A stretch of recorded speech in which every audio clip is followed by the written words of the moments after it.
នៅក្នុងក្របខ័ណ្ឌគម្រោង APAP FO4A នេះខាងសហព័ន្ធអង្គការកសិករកម្ពុជាដើម្បីអភិវឌ្ឍ FCD យើងមានការគ្រប់គ្រងអង្គការកសិករដែលស្ថិតនៅក្រោមឆ័ត្ររបស់យើងជាសហគមន៍កសិកម្មយើងមានការគ្រប់គ្រងផ្ដោតទៅលើការពង្រឹងសមត្ថភាពដូចជាការបណ្ដុះបណ្ដាលទាក់ទងនឹងការគ្រប់គ្រង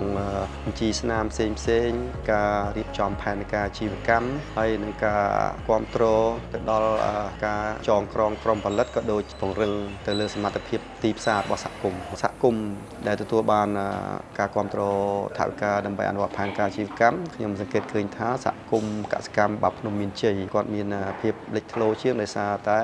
គាត់ផ្គត់ផ្គង់ទៅទីផ្សារបានច្រើនមុននឹងគម្រោងចូលមកសមាជិករបស់យើងមានតែ100ជាងទេមួយឆ្នាំផលិតបានតែ200តោនជាងទេអញ្ចឹងចាប់ពីយើងបានទទួល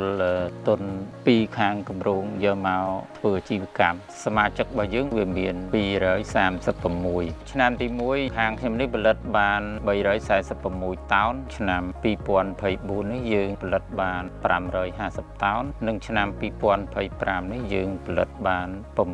850តោនសហគមន៍យើង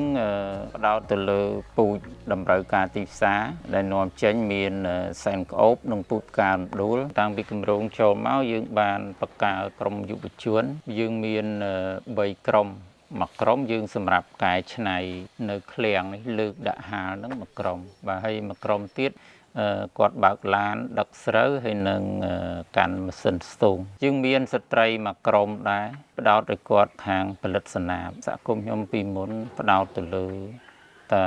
ចាស់ជាពិសេសខាងគម្រោងនឹងបានបដិបដាលក្មេងៗនេះសម្រាប់បន្តវេន